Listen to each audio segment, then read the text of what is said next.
Bonjour frères et sœurs, nous voilà arrivés au cinquième et au dernier message de la série. J'aimerais parler de quelque chose que j'ai souvent remarqué chez les chrétiens, qui est un déséquilibre. On place la Bible sur le même pied d'égalité que le Christ. On place la Bible même au-dessus de Jésus. C'est pas toujours conscient, là, mais c'est là quand même, c'est nuisible. Une personne qui possède un cœur faux au départ, puis qui se met à lire la Bible comme un maniaque, devient encore plus dangereux. Il se transforme tôt ou tard en ennemi de l'Église. Il ne cherche que disputes et querelles à tout le monde. En connaissez-vous des comme ça? Ils pêchent effrontément contre l'unité et la paix de l'Église. Ils ne servent qu'à créer des scandales et faire sortir les gens de l'Église, et tout ça au nom de la vérité biblique. Sans la conversion du cœur par une nouvelle naissance authentique, connaître la Bible ne sauvera pas ces personnes, mais les rendra plus coupables encore et plus sûrement perdus qu'auparavant. Ils n'ont d'amour que pour la Bible et la gloire personnelle qu'ils en tirent parmi ceux qui les suivent. Ils ne songent qu'aux doctrines à controverse. Ils pêchent en se condamnant eux-mêmes. Qu'en péchant contre l'Église, Dieu écrit notre nom dans un petit livre noir, là. Celui qui touche à l'Église touche la prunelle de son œil. Connaître la Bible ne sauve pas. Connaître Dieu à travers Jésus-Christ sauve. Jésus n'a pas dit « la vie éternelle, c'est qu'ils connaissent la Bible ». Mais la vie éternelle, c'est qu'ils te connaissent, toi, le seul vrai Dieu, et celui que tu as envoyé, Jésus-Christ. Jésus était la vérité personnifiée, et le Père a dit de lui, « Voici mon Fils bien-aimé, en qui j'ai placé toute ma faveur. » Paul a écrit, « Je n'ai rien voulu savoir parmi vous, autre chose que Christ et Christ crucifié. » Et non la Bible et rien que la Bible. Lire la Bible pourra vous faire rencontrer Jésus-Christ, ou pourra seulement vous le faire croire. Ça dépend de votre expérience. Jean 5, 45. Ne pensez pas que moi je vous accuserai devant le Père. Celui qui vous accuse, c'est Moïse, en qui vous avez mis votre espérance. Lorsque Jésus parle de Moïse, il parle du Pentateuque, soit des 5 premiers livres de la Bible, qui faisaient l'objet de l'étude des théologiens juifs. Ces Juifs croyaient que l'étude approfondie de leur Bible leur procurait le salut. Mais bien dans l'erreur est celui qui aime la Bible plus que Jésus. Êtes-vous en amour avec Jésus? L'étude de la Bible sans une véritable relation d'amour avec Jésus est vaine. L'étude de la Bible sans l'amour de Jésus n'est bonne qu'à nous égarer dans beaucoup de doctrines vaines. Connaître la théologie ne sauve pas. Connaître par cœur toutes les doctrines du plan de salut ne sauve pas. La doctrine de la justification par la foi, la doctrine de la substitution, de la grâce, du caractère expiatoire et propitiatoire du sacrifice de Jésus ne sauve pas davantage une âme qu'un bêlement de chèvre. Tout n'est que vanité à l'égard du salut, sinon aimer Jésus, vouloir lui ressembler et le servir à travers le prochain. Luc 10, 25-28. Un docteur de la loi se leva et dit à Jésus pour l'éprouver, « Maître, que dois-je faire pour hériter la vie éternelle? » Jésus lui dit, « Qu'est-il écrit dans la loi? Qui lis-tu? » Il répondit, « Tu aimeras le Seigneur ton Dieu de tout ton cœur, de toute ton âme, de toute ta force et de toute ta pensée, et ton prochain comme toi-même. » « Tu as bien répondu, lui dit Jésus, fais cela et tu vivras. » Alors, ne soyez pas empressés de connaissance, mais assoiffés d'aimer Dieu. N'essayez pas de brûler les étapes, vous n'avancerez pas plus vite. C'est comme appuyer à fond sur l'accélérateur de votre voiture alors que les roues sont sur la glace. Vous n'avancerez pas plus rapidement, vous n'allez faire que du surplace. Les témoins de Jéhovah, ainsi que beaucoup de chrétiens, pensent que c'est l'étude de la Bible qui les sauvera. Si t'as les bonnes doctrines, t'es sauvé. Si t'as pas les bonnes doctrines, t'es perdu. Dans leur tête, c'est ça, là. Le salut par la théologie. Mais le salut ne vient pas de l'étude de la Bible, mais de l'étude de Jésus-Christ. Sans rencontre personnelle avec Jésus-Christ, il n'y a pas de salut. En vérité, je vous le dis, Moïse, la Bible, entre parenthèses, ne vous a pas donné le pain du ciel. Mais mon Père vous donne le vrai pain du ciel, c'est le pain de Dieu. C'est celui qui descend du ciel et qui donne la vie au monde. Jean 6, 32, 33. Une rencontre personnelle avec Jésus-Christ est absolument primordiale. C'est ce que ce verset nous apprend. Si vous n'avez eu qu'une rencontre avec la Bible, vous n'êtes pas plus avancé qu'avant. Changer d'église ne vous donne pas le salut. J'en connais des tas de chrétiens qui ont juste sorti de l'Église catholique. Maintenant, ils sont assis dans l'Église baptiste dans la même attitude, morte. Sortir d'une église puis se mettre à lire la Bible, c'est pas ça qui sauve. Je vous le dis en bon québécois. Le diable adore citer les Écritures. C'est par elles qu'il se procure de l'autorité parmi les croyants. Chez les croyants évangéliques, la Bible est la plus haute autorité spirituelle qui soit. Alors, quand l'ennemi arrive à tordre le sens d'un verset biblique et à l'offrir comme une vérité, il séduit facilement beaucoup de chrétiens et les entraîne sur de mauvaises voies. Comme la Bible fait autorité surtout dans les églises, alors la Bible devient l'outil dont le diable se sert le plus. Le diable se sert de l'autorité. C'est par elle qu'il peut toucher tout le monde. Quelles leçons avons-nous tirées de la période communiste où toutes les Bibles ont été retirées d'entre les mains des chrétiens? J'ai déjà rencontré Richard Wurmbrand et sa femme quand j'étais jeune. Vous savez, ce pasteur luthérien là, qui a passé 14 ans dans les prisons communistes en Roumanie. Il nous racontait qu'en prison, il n'y avait pas de Bible. Et tous les chrétiens de toutes les dénominations, catholiques, baptistes, pentecôtistes, adventistes, etc., tous y étaient incarcérés et torturés de la même façon. Les périodes de persécution sont les seuls temps où le diable n'est pas sectaire. Hein? En tout autre temps, le diable cherche à nous diviser et à faire que nous nous haïssions. Mais en temps de persécution, il nous persécute tous avec la même haine. Vous voyez, le diable sait bien que nous sommes tous frères et que nous servons tous le même Dieu. Il n'y a que nous qui ne le savons pas et entrons dans son jeu comme des idiots, et nous nous battons au lieu de nous aimer. Catholiques et protestants, tous vivaient dans un même amour fraternel extraordinaire. L'une des raisons était qu'à cause des tortures et des lavages de cerveau, tout le monde avait oublié la théologie propre à leur Église. Il ne leur restait plus que leur amour pour Jésus dans le cœur. Alors le Seigneur est fatigué de voir ses enfants se servir de la Bible pour lutter les uns contre les autres. Et quand le Seigneur est fatigué comme ça, qu'est-ce qu'il fait? Il la leur enlève pour leur bien. L'unité des Églises est à ce point importante au Seigneur qu'il préfère nous voir unis en prison au temps de la persécution que divisés et libres en temps de paix. Alors oui, la Bible édifie, et oui, la Bible divise les chrétiens. C'est un fait. Mais je devrais peut-être plutôt dire que ce sont les chrétiens qui divisent la Bible. Nous devons replacer l'amour fraternel en priorité, abattre tous les murs de séparation entre les églises, ou alors Dieu nous livrera à nos ennemis. C'est pourquoi je crois beaucoup en l'œcuménisme. Je sais que les cheveux de certains viennent de leur dresser sur la tête, là, mais écoutez-moi un petit peu, écoutez-moi jusqu'au bout. Je crois beaucoup en l'œcuménisme, qui est la réunion de toutes les églises en une seule, et la réunion de tous les chefs d'église qui se donnent la main d'association pour annoncer un seul Christ et un seul évangile. Il n'y a que l'œcuménisme qui guérira toutes les plaies, toutes les blessures que les chrétiens se sont faites avec la Bible. L'œcuménisme veut nous ramener à la vie des premiers chrétiens, à l'époque où il n'y avait qu'une seule Église, que l'on disait catholique, c'est-à-dire universelle, unique et indivisible. Ce n'est pas l'Église qui s'est éloignée du plan de Dieu, ce sont les chrétiens qui se sont éloignés de l'Église. Jésus n'a pas dit « l'Esprit vous conduira dans toute la Bible », mais dans toute la vérité. Qu'est-ce que la vérité? Jésus est la vérité. Jean 17, Jésus a dit « Ta parole est la vérité ». Il ne parlait pas de la Bible, mais de lui-même, car la Bible n'était pas encore écrite. Il parle du Nouveau Testament. Alors finalement, est-ce le Christ qui est au centre de votre vie chrétienne ou seulement la Bible? Hélène Vasso a écrit un petit texte très pertinent sur la Bible. Le voici. La Bible est la parole de Dieu.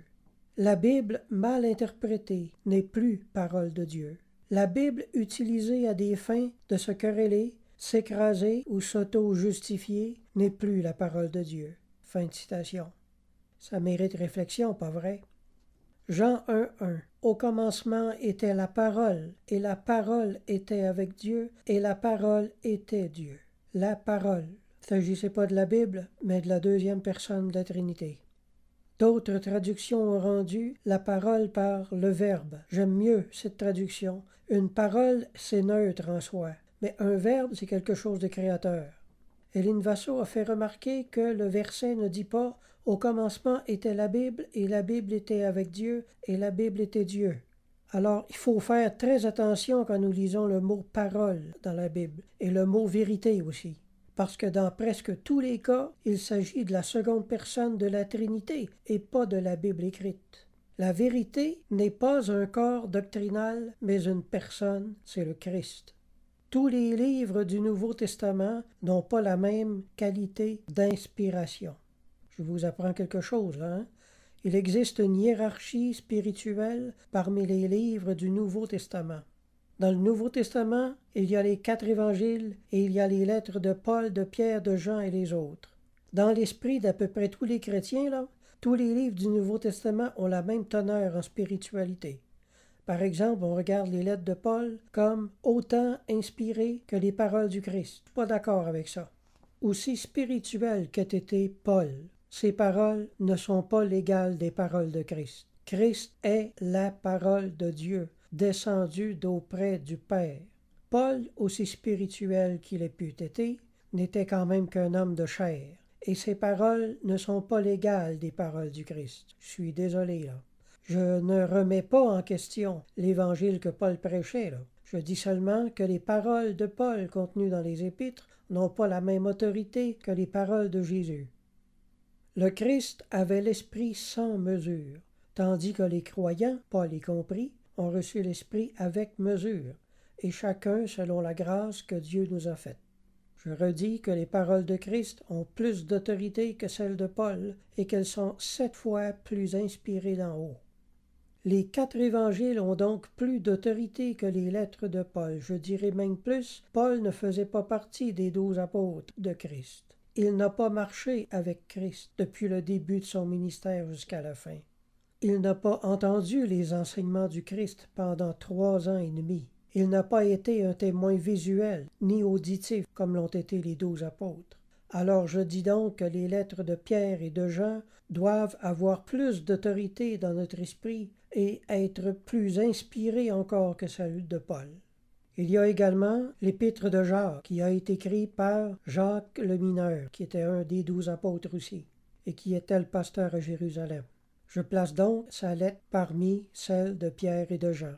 Je placerai donc les lettres de Paul à la toute fin des livres du Nouveau Testament, si j'avais à le faire. Je placerai les 4 évangiles au début, toutes les lettres des apôtres ensuite, et toutes les lettres de Paul à la fin. Les évangiles sont de très loin supérieurs à toute écriture de la Bible et doivent faire l'objet privilégié de notre étude et méditation. Les 4 évangiles sont donc le centre de tout le conseil de Dieu. Le chrétien passe généralement trop de temps dans les lettres et pas assez dans les évangiles. Demeurez le plus possible dans les évangiles. Ne perdez pas la simplicité à l'égard de Christ et que sa parole habite parmi vous abondamment. Les nouveaux chrétiens ne devraient lire que les 4 évangiles pendant environ 1 an. Les 4 évangiles constituent le Nouveau Testament. Les actes et les épîtres sont sans contredit des paroles très très sages, très très inspirées, très utiles, mais ne sont que des commentaires des 4 évangiles. Paul était un très grand missionnaire, mais il n'était pas le Fils de Dieu, là. Il n'était pas le 2e Fils de Dieu, là. L'on ne devrait donc pas lui accorder le statut d'infaillibilité qu'on lui donne quelquefois. Il y a plus d'une chose qui cloche dans ses lettres et dans son caractère. L'apôtre Pierre lui-même a souligné qu'il y avait dans toutes les lettres de Paul des points difficiles à comprendre. Je crois qu'il était très poli, là, dont les personnes ignorantes et mal affermies tordent le sens, comme celui des autres Écritures, pour leur propre ruine. 2 Pierre 3,16. Alors si Pierre, en personne, se permet de mettre un bémol aux lettres de Paul, c'est qu'il faut en tenir compte, mes amis. Paul n'était pas l'égal de Christ et ne le sera jamais. Lisez toutes les lettres, mais n'oubliez jamais que le Nouveau Testament, ce sont les 4 évangiles. Remarquez que la plupart des divisions entre chrétiens, si ce n'est pas toutes les divisions, viennent de la mauvaise interprétation des lettres de Paul. Elles ne viennent presque jamais des évangiles. c'est quand les petits chrétiens se mettent le nez dans les lettres de Paul là, et à comparer tout ça aux évangiles, puis ils essayent de faire du sens avec ça, qu'ils se mêlent les pinceaux. Les mille et une interprétations contradictoires sur les épîtres viennent toutes d'un manque de concentration sur les évangiles. Si tous les chrétiens donnaient la priorité aux 4 évangiles, il y aurait beaucoup moins de division dans le corps de Christ. Examinez vous-même les choses. Si les chrétiens ne demeuraient que dans les 4 évangiles, il n'y aurait plus de querelle à propos du port du voile, plus de querelle à propos de la grâce, de la foi et des œuvres, et des dons spirituels, et de l'enlèvement, puis de la perte du salut, puis du catholicisme, puis du protestantisme, etc. C'est vrai. Enlevez l'épître aux Romains, là, puis tout le protestantisme tombe par terre. Alors, je le redis, si les chrétiens demeuraient principalement dans les 4 évangiles, il se créerait très vite une grande unité au sein des chrétiens de toute dénomination. Parce que tous les chrétiens, toutes les églises ont ceci en commun, on a le même évangile. C'est notre grand point d'unité. Les mal interprétations des épîtres viennent toutes d'une mal compréhension des évangiles. Vous avez donné plus d'autorité aux lettres qu'aux évangiles. Celui dont la piété n'est pas centrée sur Christ va immanquablement mal interpréter les épîtres. C'est ma conviction que les chrétiens passent trop rapidement des évangiles aux épîtres et des épîtres à l'Apocalypse. C'est un piège, ce n'est pas sage, c'est le piège de la curiosité. Le désir de tout savoir d'un seul coup est un piège pernicieux. Il n'y a pas de raccourci en matière de piété et de croissance spirituelle. On ne fait pas pousser une fleur en tirant dessus. De même, en voulant jouer au petit docteur, le chrétien se déracine de Christ pour se perdre en toutes sortes de discussions folles et qui ne riment qu'à la perte de ceux qui les suivent. Le conseil que je donne à tous les nouveaux chrétiens qui commencent à lire la Bible est le suivant. Si tu sembles voir une contradiction entre ce que Jésus dit dans les évangiles et ce que tu lis dans une lettre, choisis toujours ce que le Christ dit. Vous n'avez pas idée comme ça va simplifier votre vie. Plus tard, peut-être, vous comprendrez que l'apparente contradiction s'expliquait. Les premiers chrétiens avaient quelque chose que nous avons perdu en cours de route. Leur foi était tout à fait christocentrique. Depuis la Réforme surtout, Paul est devenu l'égal de Christ. Paul est arrivé, a été mis au premier plan. Il a été placé en avant de la scène et le Christ derrière lui, en quelque sorte, alors que c'est lui attribué beaucoup trop d'autorité et que c'est beaucoup rabaisser le Christ. Mettre un homme, si saint soit-il, sur le même pied d'égalité que Dieu lui-même est de la folie. Martin Luther a puisé toutes ses doctrines dans les épîtres de Paul mal interprétées, car elles ne pouvaient prendre pied dans les évangiles. La plupart des divisions d'Église parmi nous n'auraient jamais eu lieu si nous n'avions pas dérogé de ce centre, car la presque totalité de nos disputes se produisent au niveau de l'interprétation des lettres de Paul. Si nous avions eu les yeux rivés au Christ, le reste de nos querelles n'aurait probablement jamais existé. Les 4 évangiles sont donc le centre de tout le conseil de Dieu. Oui, il faut avoir foi en la Bible, mais ce n'est pas là la foi que les apôtres prêchaient. Les apôtres ne prêchaient pas la Bible, ils prêchaient le Christ. Toute la centralité de leur message reposait sur Jésus-Christ et l'Évangile, et non sur des parchemins. Les Écritures ne servaient que de témoignage d'appui à leur prédication, pas de message. Ce n'est pas la Bible qui est le fondement de notre foi, c'est le Christ. La Bible ne vient que pour nous confirmer dans le salut. Mais quand je dis quelque chose comme ça, la plupart des chrétiens ne comprennent pas la différence là. Pour eux, le Christ ou la Bible, c'est la même chose. C'est parce qu'il y a confusion dans les termes. La Bible est appelée la parole de Dieu et le Christ est appelé la parole de Dieu, alors que ce n'est pas du tout la même chose. Quand on parle de la Bible, nous parlons d'un ensemble de livres saints, alors que le Christ, en tant que parole de Dieu, là, on parle de la deuxième personne de la Trinité. La Bible n'est pas la deuxième personne de la Trinité. La Bible nous parle de Christ, mais ne contient pas le Christ, ne contient pas tout le Christ. Jean 21, 25. Jésus a fait encore beaucoup d'autres choses. Si on les écrivait en détail, je ne pense pas que le monde même pourrait contenir les livres qu'on écrirait. Alors voyez-vous, notre Bible ne contient pas tout le Christ. La Bible n'égale pas le Christ, et le Christ est très très supérieur, est un géant à côté de notre Bible. Le précis d'histoire de l'Église de M. J.M. Nicol a écrit de Karl Barth. Il ne considère pas la Bible comme étant elle-même la parole de Dieu, mais seulement comme susceptible de le devenir par une intervention de l'Esprit qui nous parle par elle. Distinction très juste, pas vrai? La Bible n'a pas été crucifiée pour nous, c'est Jésus qui l'a été. La Bible ne donne pas le salut, c'est Jésus qui donne le salut. La Bible n'est pas le chemin, la vérité et la vie. Jésus est le chemin, la vérité et la vie. Les gens ne seront pas sauvés parce qu'ils lisent la Bible, mais parce qu'ils auront cru en Christ et fait sa volonté dans leur vie. Beaucoup de gens lisent la Bible et ne seront pas sauvés. La Bible, c'est comme l'Église. La Bible est une fenêtre qui ouvre sur le salut. L'Église est une autre fenêtre qui ouvre sur le salut. Mais en elle-même, ces choses ne sauvent pas, à proprement parler. L'Église ne donne pas le salut, elle l'annonce. Les vérités bibliques ne donnent pas le salut, elle le fait comprendre. Le Christ seul donne le salut. Si quelqu'un n'a pas fait une rencontre personnelle avec le Christ, s'il n'a pas reçu l'Esprit de Christ, s'il n'a pas fait la volonté de Christ durant sa vie, celui-là ne lui appartient pas.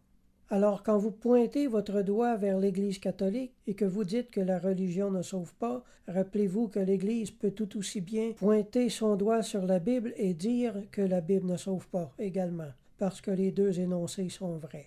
Si la religion ne sauve pas, la Bible ne sauve pas davantage, frères et sœurs.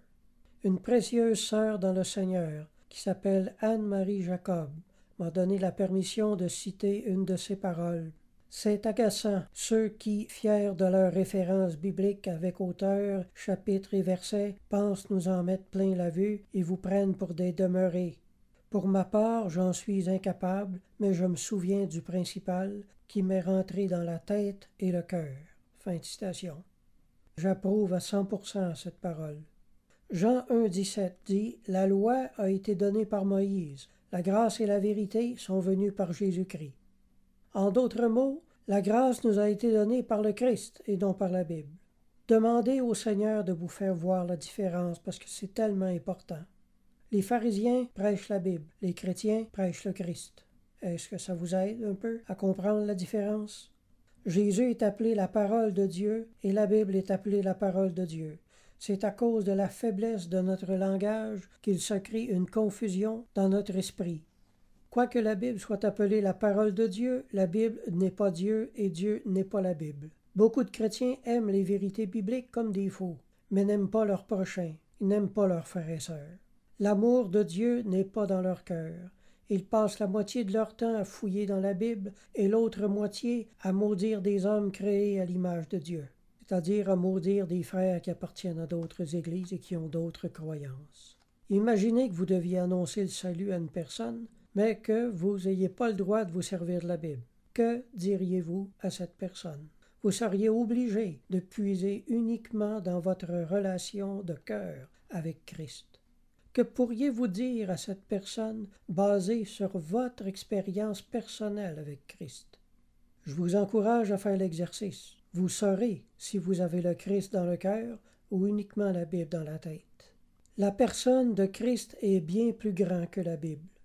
La vie chrétienne n'est pas une relation avec la Bible, mais une relation avec le Christ. Jésus a reproché aux pharisiens et docteurs de la loi d'avoir sans cesse le nez dans les Écritures et de ne pas le connaître, lui. Les pharisiens aimaient les Écritures, mais détestaient le Christ. Allez comprendre, hein? En 41 ans de vie chrétienne, j'ai rencontré des tas de chrétiens qui savaient la Bible par cœur, mais qui avaient la haine au cœur, qui blessaient tout le monde sans jamais demander pardon à personne, incapables de rendre le moindre service sans chialer. C'est pas notre amour de la Bible, mais notre amour pour le Christ et notre prochain qui témoigne de notre salut. Aimer le Seigneur de tout son cœur et faire sa volonté assure seul notre salut. Mais connaître les vérités bibliques ne nous assure de rien du tout. Pense aux témoins de Jéhovah là, qui s'amènent chez vous. Là. Tout ce qu'ils font, là, ils commencent par t'endoctriner immédiatement. De la doctrine et de la doctrine. Ils essaient de nous entrer dans la tête ce qu'ils croient. Mais connaître la Bible ne les sauvera pas. pas plus que connaître la loi n'a sauvé aucun des pharisiens. Entre ne pas lire la Bible et la lire comme un maniaque, je ne sais pas lequel est le pire. Ceux qui la lisent comme des maniaques la comprennent généralement comme des maniaques. Je ne sais pas où les chrétiens ont pris l'idée qu'étudier la Bible, c'était obligatoire au salut. C'est pas le cas du tout. Une personne qui a lu les 4 évangiles et qui en relit un passage le matin avant de commencer sa journée a absolument tout ce qu'il lui faut pour sauver son âme. Je ne dis pas qu'il ne soit pas utile de lire le reste du Nouveau Testament. Je dis seulement que pour sauver son âme, ce n'est pas nécessaire du tout. Seul l'Évangile donne la vie éternelle, pas les lettres de Paul. Et si vous passez plus de temps dans les prophéties bibliques aussi, là, que vous en passez dans les évangiles, je crains que vous n'ayez encore pas rencontré le Christ. Vous êtes seulement animé par une grande curiosité, et c'est tout. La curiosité ne témoigne pas du salut. Si vous êtes certain de votre relation avec Christ, alors vous pouvez passer de la foi à la science des Écritures. Laissez-moi vous donner quelques conseils utiles. Lire la Bible dans une seule traduction, c'est comme regarder une vieille photographie en noir et blanc. Ayez plusieurs traductions de la Bible chez vous et comparez-les. Appréciez les nuances de sens. C'est l'une des choses qui m'a le plus édifié dans ma vie et qui m'a permis de comprendre aussi le sens des textes de la Bible et d'en retirer le plus d'édification. J'aimerais passer maintenant à comment lire la Bible. Toutes sortes de façons de le faire, là, et qui sont plus ou moins édifiantes les unes les autres. Quand on ne sait pas comment faire un travail, on perd beaucoup de temps pour arriver à le faire. Et quand on nous accompagne et nous instruit, l'apprentissage est plus facile et l'expertise est atteinte plus rapidement. Le matin, là, asseyez-vous dans un endroit calme, fermez les yeux et placez votre cœur dans une position de réception au Seigneur et avec le désir de vous laisser enseigner. Lisez la Bible en étant à jeun, très important. Levez-vous le matin avant tout le monde, là, 15-20 minutes. Vous en mourrez pas. Trouvez un passage biblique qui semble vous parler. Relisez-le lentement à voix basse. Laissez-le pénétrer en vous.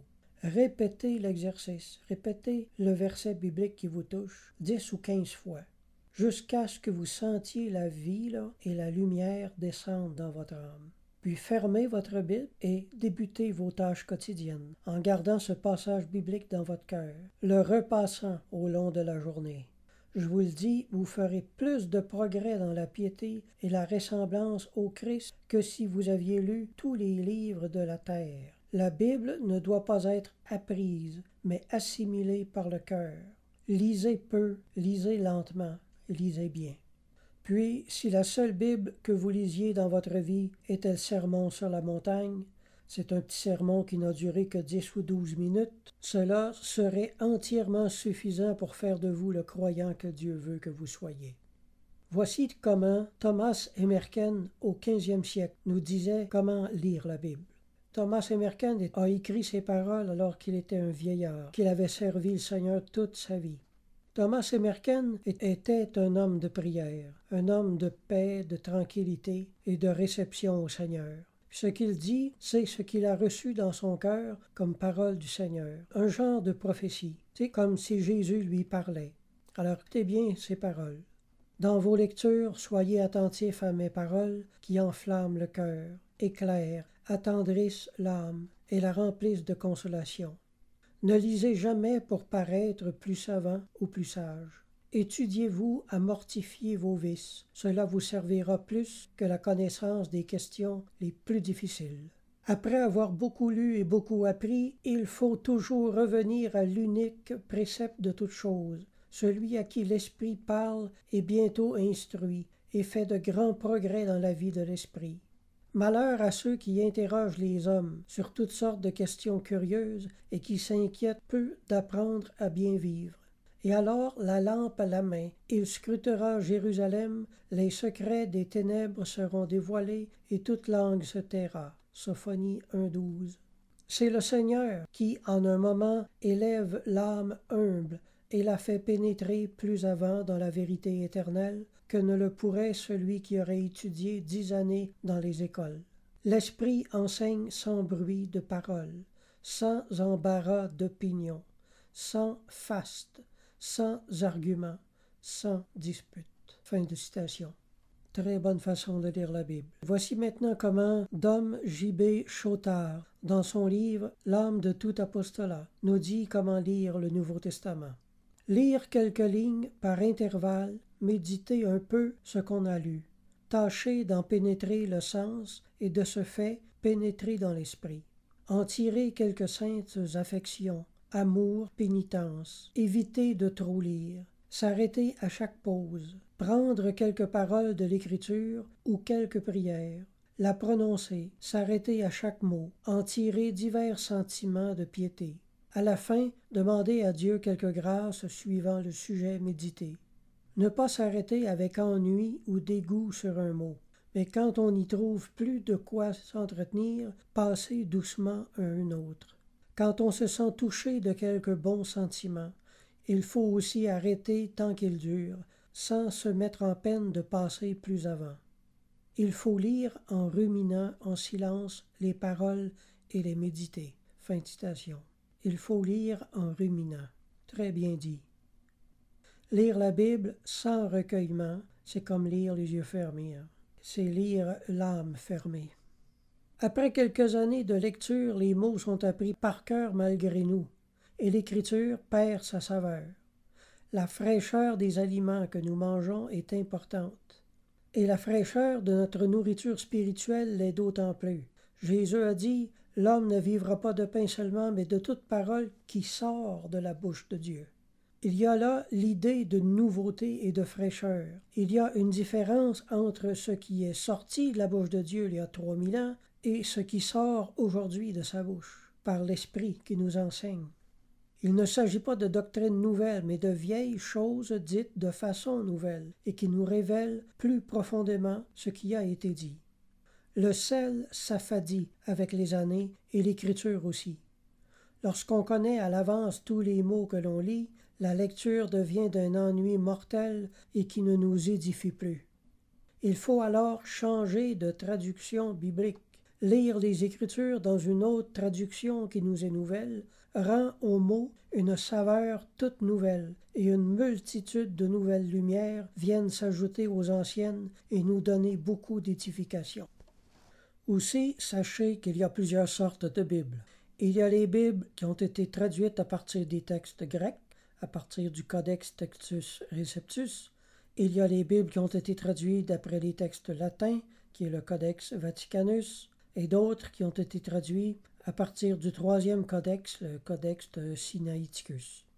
Le latin et le grec sont les deux langues d'origine du Nouveau Testament. Les nuances de traduction sont très belles et très édifiantes. Il y a les Bibles traduites par un seul traducteur, comme la Louis II, et il y a celles qui ont été traduites par un collège de traducteurs, comme la King James et la Bible de Jérusalem et d'autres. Celles traduites par un seul traducteur ne sont pas aussi riches en vocabulaire, évidemment, mais ce qu'il y a de bon, c'est que votre étude va en être facilitée. Le traducteur a regardé le mot grec ou latin et lui a donné le mot français qu'il a choisi. Puis quand il est arrivé sur un autre passage où il y avait le même mot grec, il l'a traduit de la même façon en employant le même mot. Et ça nous facilite les choses. Alors, dans notre esprit, quand vous lisez un verset, vous allez automatiquement vous rappeler les autres versets où les mêmes mots est employés. Vous allez découvrir un paquet de choses comme ça. Vous allez créer des liens entre des versets. Vous allez plus facilement pouvoir mettre des textes en parallèle et pouvoir trouver des correspondances que vous n'auriez pas pensées auparavant ou découvertes autrement. Les Bibles traduites par plusieurs traducteurs sont beaucoup plus riches de vocabulaire et de sens. La façon de travailler des traducteurs est la suivante. Chacun traduit le même verset. Ensuite, ils comparent leur traduction et en viennent à un consensus et choisissent la meilleure traduction, ce qui produit une traduction de la Bible de grande qualité. Il y a aussi les traductions littérales de la Bible, c'est-à-dire que chaque mot grec va être traduit par un mot français qui va être le plus exactement fidèle à ce mot grec, même si le sens du texte perdra quelquefois en clarté. On sacrifie la clarté pour la fidélité de traduction. D'autres traducteurs de la Bible vont se dire, quitte à employer des mots qui s'éloignent un peu de l'original, traduisons le verset de manière à ce qu'il soit mieux compris. Finalement, il y a ce qu'on appelle les paraphrases de la Bible, les traductions paraphrasées, comme la Bible en français courant. Ces Bibles-là sont de la vraie merde. Les auteurs de ces Bibles ne consultent ni le grec ni le latin. Ils prennent une Bible quelconque et ne font que redire en leurs propres mots, vaguement, ce qu'ils pensent que le passage veut dire. Les paraphrases, là, ne sont pas vraiment des Bibles, mais des livres pour enfants. Quand je disais que ces Bibles étaient de la merde, il y a quelques exceptions. Certaines paraphrases ont été faites par de vrais hommes de Dieu, alors le choix de leurs mots a été beaucoup plus consciencieux. Une excellente paraphrase que je conseille à tout le monde de lire, c'est le Nouveau Testament traduit par J.B. Phillips. C'est un Nouveau Testament en anglais, mais absolument fantastique. C'est un homme de Dieu qui donnait des études à des jeunes. Et il s'est dit, pour leur faire saisir plus facilement qu'on lit dans la Bible, je vais leur traduire ça d'une façon que ce soit plus facile à saisir. Alors ça a donné un Nouveau Testament absolument fantastique. Si vous voulez une Bible très très littérale maintenant, très très près du grec là, le plus près possible, procurez-vous la J.N. Darby en français. Il y a des Bibles latines excellentes également, comme la Bible dite de Jérusalem, qui a été traduite par un collège de traducteurs. Il y a aussi la Bible dite des moines de Maretsu, qui est très bonne, mais pas celle qui a été revue. Ils l'ont revue puis ils l'ont tout démoli, là. C'est pas croyable. Je parle de l'ancienne là, qui a été traduite en 1943. C'est vraiment l'une de mes traductions préférées, j'y reviens tout le temps. Il y a une fraîcheur dans la traduction qui est très édifiante. C'est une perle de Bible. Alors je répète son nom, c'est la Bible dite des moines de Maretsu, traduction 1943. Il est incroyable de découvrir tout ce qu'on ne voyait pas en comparant les différentes traductions de la Bible. C'est comme un homme qui aurait eu une mauvaise vue toute sa vie, là, que pour la première fois, il se met des lunettes sur le nez. Tout devient tellement clair qu'il a l'impression d'être entré dans un nouveau monde. Hein? Alors c'est pareil pour les Bibles. Le but de la lecture, c'est d'acquérir plus de ressemblance avec Jésus, pas de nourrir la curiosité. La curiosité n'est que vanité. La théologie contenue dans l'Épître aux Romains et les prophéties de l'Apocalypse, ce n'est vraiment pas ce que vous avez besoin au commencement de votre vie chrétienne. Ce sont des nourritures qui ne vous serviront de rien. Comme des nouveau-nés, désirez le lait de la parole de Dieu. Alors ne brûlez pas les étapes inutilement parce que vous risquez de vous égarer et de ne plus être capable de retrouver le chemin de la simplicité évangélique par la suite. Parce que quand on perd ça, là, c'est très difficile à retrouver. Très, très difficile. Et certains ne la retrouvent jamais. Là, j'aimerais revenir sur un sujet. Je sais que j'ai fait un message là-dessus, là. Qui devrait nous enseigner la Bible? Jusqu'ici, j'avais parlé essentiellement pour les croyants évangéliques, en suivant ce qu'on pouvait observer chez l'Église primitive. Hein.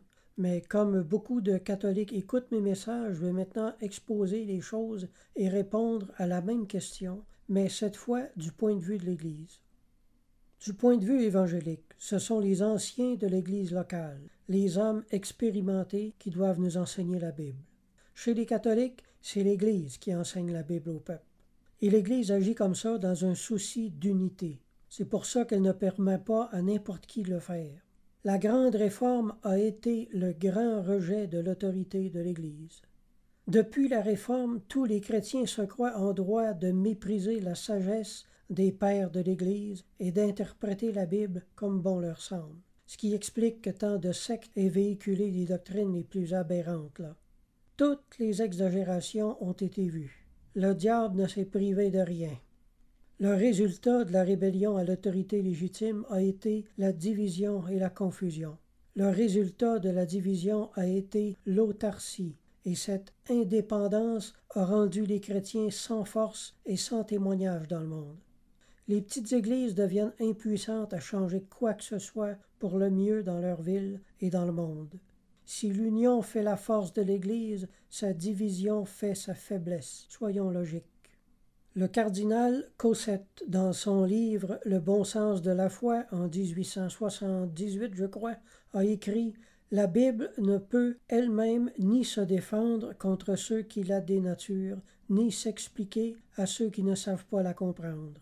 Il fallait donc que Dieu instituât un truchement et un gardien incorruptible auprès de sa parole pour la défendre et l'expliquer. » Fin de citation. On voit la logique de ça, là.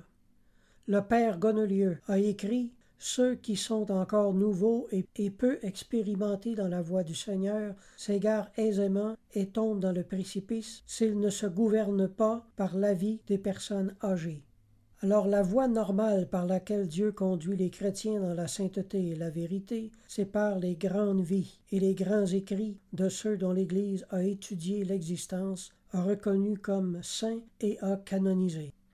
Ce qui ne veut pas dire que les autres chrétiens ne sont pas saints. Quand l'Église canonise une personne comme saint, c'est que cette personne est établie en exemple à tous les saints.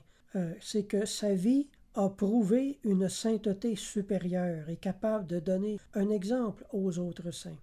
L'Église, de par son histoire, est dépositaire des exemples de vertus les plus héroïques, en partant des martyrs jusqu'à nos jours. Ayez une bibliothèque pleine de biographies et des enseignements des saints. Ils expliquent avec une grande science une multitude de passages bibliques en donnant des exemples vivants. Si vous savez faire la part des choses et ne pas vous laisser scandaliser par certaines croyances traditionnelles, vous serez profondément édifié par la littérature catholique. Ne méprisez pas les écrits des saints. Examinez toutes choses et retenez ce qui est bon. Pour l'amour de quelques moucherons dogmatiques, ne vous privez pas d'un chameau de bénédiction. Les chrétiens doivent être guidés bien davantage dans leur parcours spirituel et dans leur cheminement. C'est le rôle que l'Église jouait avant la Réforme. L'Église interprétait les Écritures et en présentait les exhortations au peuple. Au Moyen Âge, une personne ne pouvait pas devenir prêtre si elle ne savait pas la Bible par cœur. Puis quand il passait son examen, le maître pouvait choisir n'importe quel chapitre du Nouveau Testament et lui demander de le citer par cœur tout au long. Alors c'était très sérieux. Quand on dit que les prêtres ne connaissaient pas la Bible, c'est entièrement faux, là. Avant la Réforme, tous les chrétiens étaient en paix. Il n'y avait qu'un seul troupeau et un seul berger.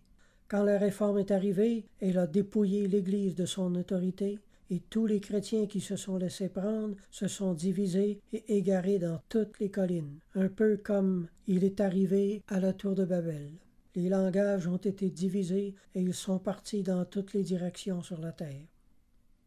Ésaïe 34, 5 à 12. Mes brebis sont devenues la proie de toutes les bêtes des champs. Elles se sont dispersées. Mon troupeau est errant sur toutes les montagnes, sur toutes les collines élevées. Mon troupeau est dispersé sur toute la face du pays. Nul n'en prend souci, nul ne le cherche. C'est pourquoi, berger, pasteur, écoutez la parole de l'Éternel. Je suis vivant, dit le Seigneur, l'Éternel, parce que mes brebis sont au pillage et qu'elles sont devenues la proie de toutes les bêtes des champs. Ainsi parle le Seigneur l'Éternel. Voici, j'aurai soin moi-même de mes brebis et j'en ferai la revue. Comme un berger inspecte son troupeau quand il est au milieu de ses brebis éparses, ainsi je ferai la revue de mes brebis, et je les recueillerai de tous les lieux où elles ont été dispersées au jour des nuages et de l'obscurité.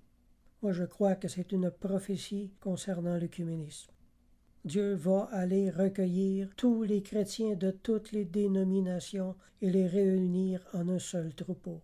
Je ne sais pas pourquoi les chrétiens ont tellement peur de la fameuse religion mondiale. Trouvez-moi donc ça dans la Bible, qu'il va y avoir une religion mondiale du diable. L'Église catholique est une religion chrétienne qui réunit des chrétiens. Il n'y a rien de diabolique dans l'unité des chrétiens. Entrez-vous dans ça dans vos petits cocos une fois pour toutes. Enlevez-vous cette peur-là, presque paranoïaque, cette phobie de la religion mondiale. Là.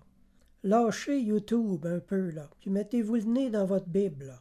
Lâchez les théories de conspiration, lâchez YouTube, puis revenez dans votre Bible. Vous ne verrez pas ça, une religion chrétienne mondiale qui est diabolique. Enlevez-vous ça de la tête, cette peur-là. Là. Nous servons le Dieu de l'unité. Je crois de tout mon cœur que Dieu, en ces temps de la fin, est en train de faire une grande œuvre de recueillement des brebis égarées et d'unification de son peuple. Le protestantisme va tomber de son piédestal où il s'est élevé au-dessus de l'Église et il sera laissé dans l'obscurité, alors que l'Église retrouvera son unité primitive, sa charité fraternelle et sa force de témoignage dans le monde. Tous ceux qui s'élèveront en ennemis de cette œuvre de Dieu seront écartés de son peuple. Il est écrit « Quiconque tombera sur cette pierre s'y brisera, et celui sur qui elle tombera sera écrasé. » Luc 20, 18. Jésus est la pierre angulaire de l'Église, et l'Église est la pierre angulaire du royaume de Dieu. Chez les évangéliques, on juge des choses d'après la Bible seulement, et pas autre chose. Mais chez les catholiques, le dernier mot appartient à l'Église, car la Bible ne contient pas toute la parole de Dieu. La Bible ne dit pas tout sur tout. Là où la Bible est silencieuse, l'Église prend sur elle-même de trancher les questions, comme Paul l'a fait en 1 Corinthiens 7. Je vous ai peut-être un peu choqué en disant que la Bible ne contenait pas toutes les paroles de Dieu, alors je vais vous le prouver. Jean 20, 30. Jésus a fait encore en présence de ses disciples beaucoup d'autres miracles qui ne sont pas écrits dans ce livre. Jean 21, 25. Jésus a fait encore beaucoup d'autres choses. Si on les écrivait en détail, je ne pense pas que le monde même pourrait contenir les livres qu'on écrirait. 1 Corinthiens 5, 9. Je vous ai écrit dans ma lettre de ne pas avoir des relations avec les impudiques. Il s'agissait d'une première lettre de Paul aux Corinthiens qui s'est perdue puis qu'on n'a pas. On voit que la Bible ne contient pas tout. Colossiens 4,16. Lorsque cette lettre aura été lue chez vous, faites en sorte qu'elle soit lue aussi dans l'Église des Laodicéens, et que vous lisiez à votre tour celle qui vous arrivera de Laodicée. Bon, on n'a pas cette lettre-là non plus. Il y a donc au moins 2 épîtres qui manquent au Nouveau Testament, et que dire du ministère des 12 apôtres dont on ne sait presque rien. Ils ont dû enseigner une montagne de choses que nous ne possédons pas et qui mériteraient sûrement leur place dans le Nouveau Testament. Là. Les maigres 27 livres de notre Nouveau Testament ne sont rien, ne sont que des miettes à comparer à tout ce qui nous manque de la vie et des enseignements des apôtres. Alors, comme j'ai dit tantôt, la Bible est loin de dire tout à propos de tout. C'est pourquoi l'Église est obligée de prendre les rênes de l'autorité partout où elle le juge nécessaire. Pour l'Église, la tradition orale possède la même autorité que la Bible écrite. Qu'est-ce qu'on appelle la tradition orale? Eh bien, c'est une parole qui a été citée de quelqu'un qui a vécu près des apôtres ou près des successeurs des apôtres ou près des pères de l'Église, mais dont l'écrit original a été perdu. Alors on appelle ça la tradition orale, qui est rapportée dans un autre livre. Selon l'apôtre Paul, la tradition orale possédait autant d'autorité que ses paroles écrites. 2 Thessaloniciens 2, 15. Ainsi donc, frères, demeurez fermes et retenez les instructions que vous avez reçues, soit par notre parole, soit par notre lettre. Alors l'enseignement oral a autant d'autorité que la parole écrite. 2 Thessaloniciens 3, 6. Nous vous recommandons, frères, au nom de notre Seigneur Jésus-Christ, de vous éloigner de tout frère qui vit dans le désordre, et non selon les instructions que vous avez reçues de nous. Ces instructions-là ne sont pas écrites. Ce sont des instructions orales que Paul a données à l'Église, et qui avaient autant d'autorité que ses lettres. Acte 20, 35 maintenant. C'est en travaillant ainsi qu'il faut soutenir les faibles et se rappeler la parole du Seigneur, qui a dit lui-même « Il y a plus de bonheur à donner qu'à recevoir ». Paul l'a pris où, cette parole du Seigneur? Elle ne se trouve dans aucun des évangiles. C'est une parole du Christ que certains auditeurs des sermons du Christ ont entendue et transmise oralement. Paul a entendu cette parole-là à un moment donné, puis il l'a gardée. Alors c'est une parole du Christ qui sort de la tradition orale. Jude 3. Je me suis senti obligé de vous écrire pour vous exhorter à combattre pour la foi qui a été transmise aux saints une fois pour toutes. Transmise comment? Par écrit? Non. Au début du christianisme, la foi ne sortait pas de la Bible, mais de la bouche des apôtres. L'épître de Jude a été écrit en 66. je crois, et peut-être plus tôt. Jude parle d'une transmission orale, car aucun des évangiles n'avait encore été écrit, là. Je sais que je l'ai déjà dit dans mon deuxième message, je crois, mais je crois que je vais le répéter. Date où les évangiles ont été écrits. Matthieu, en araméen, aurait été écrit entre 50 et 55 après Jésus-Christ. Marc est un peu plus compliqué. Marc, en grec, aurait été écrit soit entre 55 et 62, selon certains même en 63, et même en 65, selon d'autres. Luc, on croit qu'il aurait été écrit en 63. L'Évangile de Jean a été écrit entre 90 et 93. Alors l'Évangile a été prêché oralement pendant 30, 40 et même 60 ans avant d'être mis par écrit. 1 Jean 1, 1 à 3. Ce qui était dès le commencement, ce que nous avons entendu, ce que nous avons vu de nos yeux, ce que nous avons contemplé et que nos mains ont touché concernant la parole de vie, et la vie a été manifestée, et nous l'avons vue, et nous lui rendons témoignage. Et nous vous annonçons la vie éternelle qui était auprès du Père et qui nous a été manifestée. Ce que nous avons vu et entendu, nous vous l'annonçons, à vous aussi, afin que vous aussi soyez en communion avec nous. Les apôtres ne prêchaient pas la Bible, ils prêchaient l'Évangile. Ils prêchaient l'Évangile qu'ils avaient vu et entendu et qu'ils annonçaient jusque-là oralement. Ce qui veut dire qu'il y avait des tas de choses enseignées et qui ne sortaient pas d'aucun écrit là, que nous avons aujourd'hui. Alors ici, il y a de quoi faire réfléchir ceux qui ne jurent que par la Bible. Éphésiens 5, 25. Marie, que chacun aime sa femme, comme Christ a aimé l'Église et s'est livré lui-même pour elle. Christ n'est pas mort pour la Bible, il est mort pour l'Église. Je vous pose une question très importante ici. Aimez-vous l'Église que le Christ et les apôtres ont fondée?